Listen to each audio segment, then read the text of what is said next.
नमस्कार, welcome to Nursing Smart. Nursing Smart के YouTube channel पर एक बार फिर से आप सभी लोगों का स्वागत है। स्क्रीन पर आप देख सकते हैं एम्स न्यू दिल्ली का नॉर्सेट 6 के लिए एडवर्टाइजमेंट नोटिफिकेशन नोटिस नंबर 28/2024। आज की डेट 26 फरवरी 2024। किसके लिए? नर्सिंग ऑफिसर की पोस्ट की रिक्रूटमेंट के लिए नॉर्सेट 6 के नाम से। जैसा कि एक्सपेक्टेड था कि अगर नॉर्सेट को 6 को अगर अप्रैल में कराया जाना है तो 9 मार्च के पहले पहले एडवर्टाइजमेंट नोटिफिकेशन इश्यू करना होगा, और उसी के हिसाब से एम्स न्यू दिल्ली ने नोटिफिकेशन इश्यू कर दिया है। क्वालिफिकेशन की बात करें तो सेम क्वालिफिकेशन है जो आज तक रहती आई है। बीएससी या फिर पोस्ट बेसिक बीएससी नर्सिंग है तो किसी भी तरीके के एक्सपीरियंस की कोई ज़रूरत नहीं है। लेकिन अगर आपने जनरल नर्सिंग में डिप्लोमा कर रखा है तो आपको मिनिमम 50 बेडेड हॉस्पिटल में 2 साल का एक्सपीरियंस चाहिए post qualification. Age criteria AIIMS के लिए वही है 18 से 30 साल का। SC ST के कैंडिडेट्स के लिए 5 साल का रिलैक्सेशन है। OBC के कैंडिडेट्स के लिए 3 साल का रिलैक्सेशन है। और ये एज जो डेट क्लोजिंग डेट है एप्लीकेशन फॉर्म की उसके हिसाब से काउंट की जाएगी। जनरल OBC कैंडिडेट के लिए 3,000 रुपये फीस है। SC ST EWS कैंडिडेट्स के लिए 2,400 रुपये की फ़ीस है। SC ST कैंडिडेट्स को जो एग्ज़ाम में अपेयर होगा उन्हें उनकी फ़ी रिफंड कर दी जाएगी। जो सबसे इम्पोर्टेंट चीज़ यहाँ पर है एग्ज़ाम्स के लेकर के, एग्ज़ाम्स की डेट्स को लेकर के, CBT एग्ज़ाम जो स्टेज 1 और स्टेज 2 यानी प्रीलिम्स और मेंस का जो एग्ज़ाम है वो वही पैटर्न, मतलब पैटर्न में डिफरेंस है। स्टेज 1 और स्टेज 2 मीन्स प्रीलिम्स और मेंस के एग्ज़ाम अभी भी हैं। 14 अप्रैल को प्रीलिम्स का एग्ज़ाम होगा, 5 मई को मेंस का एग्ज़ाम होना है। कुछ इंपॉर्टेंट कंडीशंस हम यहाँ पर देख लेते हैं। आज 26 फरवरी 2024 से फॉर्म भरना शुरू हो गए हैं, जो कि 17 मार्च 2024 तक पोर्टल खुला रहेगा एप्लीकेशन फॉर्म भरने के लिए। एडिट पैनल अगेन खुलेगा नेक्स्ट डे 18 मार्च 2024 से लेकर के 3 दिन के लिए 20 मार्च तक एडिट पैनल खुलेगा, जिसमें आप एडिट कर सकते हो। SC ST OBC कैंडिडेट्स के लिए एज रिलैक्सेशन हमने बताया। जनरल कैंडिडेट्स की एज जो है वो 30 साल है। SC ST कैंडिडेट्स के लिए 5 साल और OBC के कैंडिडेट्स के लिए 3 साल का एज रिलैक्सेशन रहेगा। एग्ज़ाम की स्कीम क्या रहेगी, पैटर्न क्या रहेगा? प्रीलिम्स और मेंस का हम पैटर्न बता देते हैं आप लोगों को। इन्होंने अब की बार अगेन थोड़ा सा चेंज किया है एम्स ने, और ये किस दिशा में है आपको पता होना चाहिए कि DSSB का जो एग्ज़ाम लगता है उसमें टोटल जो 200 क्वेश्चंस आते हैं वो 20-20 क्वेश्चंस के सेक्शंस में डिवाइडेड रहते हैं, यानी 10 सेक्शंस होते हैं 20-20 क्वेश्चन के। ठीक इसी तरीके से एम्स नॉर्सेट ने अब की बार रखा है। क्या रखा है कि जो प्रीलिम्स का जो एग्ज़ाम होगा वो केवल क्वालिफाइंग एग्ज़ाम होगा, मेरिट में उसका कोई रोल नहीं होगा, यानी आपको क्वालिफाई करना पड़ेगा। और क्वालिफाई का मतलब ये है कि जनरल कैंडिडेट्स के लिए 50% मार्क्स हैं, जनरल और EWS के लिए। OBC कैंडिडेट्स के लिए जो हैं उसके मार्क्स अलग 45% मार्क्स हैं, और SC ST कैंडिडेट्स के लिए 40% मार्क्स हैं। तो ये क्वालिफिकेशन रहेगी, और ये केवल और केवल क्वालिफाइंग होगा आपका प्रीलिम्स का एग्ज़ाम जो है 90 मिनट का होगा। 100 क्वेश्चन होंगे, 100 नंबर होंगे। 20 क्वेश्चन इसमें एप्टीट्यूड के होंगे, जिसके लिए नॉर्सेट 20Q के नाम से हमारा एक कोर्स ऑलरेडी अवेलेबल है। इसका हमने क्रैश कोर्स जो है अपडेट कर दिया है बच्चों के लिए केवल 3 महीने के लिए, बहुत ही नॉमिनल चार्जेस के साथ में, केवल और केवल 499 रुपये में आप चाहते हैं ज्वाइन कर सकते हैं। क्वालिफाई मार्क्स में बहुत ज़्यादा आपको ये कोर्स हेल्प करने वाला है।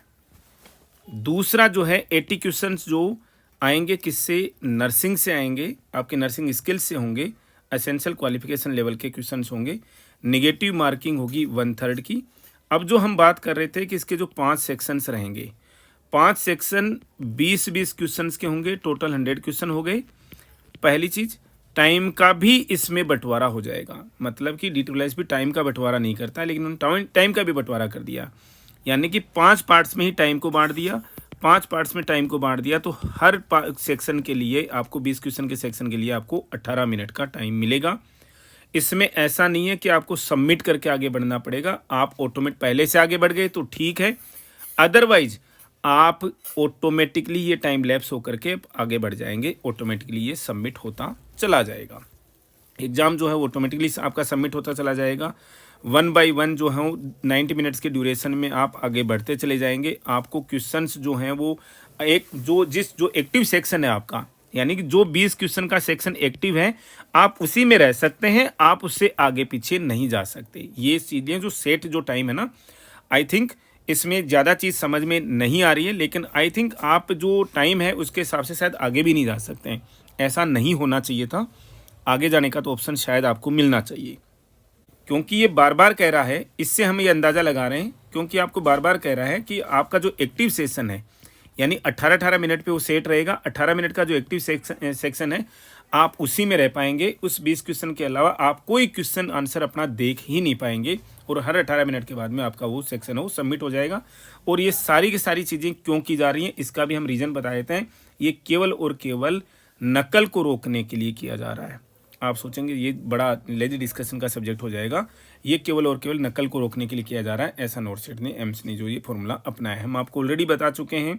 Qualifying marks general EWS candidates के लिए 50%, ओबीसी के लिए 45%, SC/ST कैंडिडेट्स के लिए 40% रहेगा। जो प्रीलिम्स में क्वालिफाई होंगे कैंडिडेट्स, उनकी लिस्ट तैयार होगी। कितनी लिस्ट तैयार होगी? जितनी भी वैकेंसीज आएंगी, मान लीजिए 1000 वैकेंसीज आती हैं, तो 5 गुना कैंडिडेट्स यानी 5000 कैंडिडेट्स जो हैं वो क्वालिफाई होंगे, जिन्हें स्टेज 2 के लिए कॉल किया जाएगा। स्टेज 2 का एग्ज़ाम ऑलरेडी कैलेंडर में इन्होंने डाल रखा है। 5 मई को आपका ये एग्ज़ाम होगा। और इस एग्ज़ाम का पैटर्न भी कैसा होगा? सेम वैसा ही होगा। 90 मिनट का एग्ज़ाम होगा। 100 नंबर के 100 MCQs होंगे, एक नंबर के 100 क्वेश्चन होंगे। एंटायर आपका सिलेबस रहेगा नर्सिंग का, और फोकस रहेगा केस सिनारियो बेसिस क्वेश्चंस पर। नेगेटिव मार्किंग 1/3 रहेगी। 5 सेक्शन अगेन वही 18-18 मिनट के रहेंगे, 20-20 क्वेश्चन वाले। आप आगे पीछे नहीं जा पाओगे। एग्जामिनेशन पेपर आपको सबमिट करने की ज़रूरत ही नहीं पड़ेगी। 90 मिनट्स के बाद में आपका पेपर ऑटोमेटिकली ही सबमिट हो जाएगा। अगेन बताया है, आप आगे पीछे क्वेश्चंस को नहीं देख पाएंगे आपके एक्टिव सेक्शंस के अलावा। तो आई थिंक ये 100% श्योर है। जो आपका सेक्शन 1 मान लीजिए एक्टिव है, तो 18 मिनट तक आपको इसी के अंदर रहना पड़ेगा, आप आगे नहीं जा पाएंगे। 18 मिनट के बाद में आप सेक्शन 2 में जा पाएंगे। आप इसके पहले 18 मिनट पूरे होने से पहले आप 3rd में नहीं जा पाएंगे, ना ही आप फर्स्ट में तो कभी आ ही नहीं सकते। इसमें भी क्वालिफाइंग मार्क्स वही रहेंगे जो कि प्रीलिम्स में रहेंगे, लेकिन जो मेरिट है मेन एग्जाम की, वो इसी से बनने वाली है। अगर ये CBT एग्ज़ाम कैंडिडेट्स ज़्यादा होने की कंडीशन में अगर मल्टीपल शिफ्ट्स में कराने पड़े, तो इनका जो नॉर्मलाइजेशन का जो फॉर्मूला है 20 जनवरी 2020 का, ये नोटिस नंबर के थ्रू वही नॉर्मलाइजेशन का फॉर्मूला लगभग सभी लोग अपनाते हैं, उससे कोई फर्क नहीं पड़ने वाला। अनेक्जर 1 में यहाँ पर यह बताया गया है कि इन एम्स इंस्टीट्यूट से वैकेंसी आने वाली है, और बहुत कम इंस्टीट्यूट है की बार, और जैसा एक्सपेक्टेड है आज तक के कंपेरेटिवली जब से नॉर्सेट लगना शुरू हुआ है, उनके कंपैरिजन में बहुत ही कम वैकेंसीज आपको मिलने वाली है। यहाँ पर सेंट्रल गवर्नमेंट इंस्टीट्यूट्स का भी यहाँ पर कोई भी मीन्स चर्चा ही नहीं की गई है। हालांकि ऐसा नहीं है कि उनकी वैकेंसी नहीं आ सकती। आने वाले 5 से 7 दिन के अंदर अंदर एम्स नॉर्सेट उनके लिए भी नोटिफिकेशन इश्यू कर सकता है। तो हम एक्सपेक्ट कर रहे हैं शायद सफदरजंग से तो एटलीस्ट वैकेंसी आनी चाहिए। CIB की जो 27 जुलाई 2019 की जो मीटिंग के तहत 80-20 का जो फॉर्मूला लगा हुआ है मेल फीमेल के लिए, फीमेल्स और मेल्स के लिए, वही एप्लीकेबल रहेगा इस नॉर्सेट में भी। नॉर्सेट 6 की प्रिपरेशन के लिए अगर आप हमारे साथ में पढ़ना चाहते हैं, तो हमारा नॉर्सेट 6 के नाम से हमारी ऐप में कोर्स अवेलेबल हैं। क्लासेज कंटिन्यू हैं, अभी भी काफ़ी क्लासेज अवेलेबल हैं। अगर आप शॉर्ट, कंसाइज, प्रिसाइज कंटेंट पढ़ना चाहते हैं इस शॉर्ट टर्म के लिए, तो अगले 2.5 महीने के लिए जब तक एग्ज़ाम होगा, 2.5 महीने के लिए हमारा जो कोर्स है क्रैश कोर्स के हिसाब से नॉर्सेट 6 का, वो केवल और केवल 1100 रुपये में आपके लिए अवेलेबल है। आप ज्वाइन कर सकते हैं। सेशन में इतना ही, मिलेंगे वेरी नेक्स्ट अपडेट के साथ। Thank you.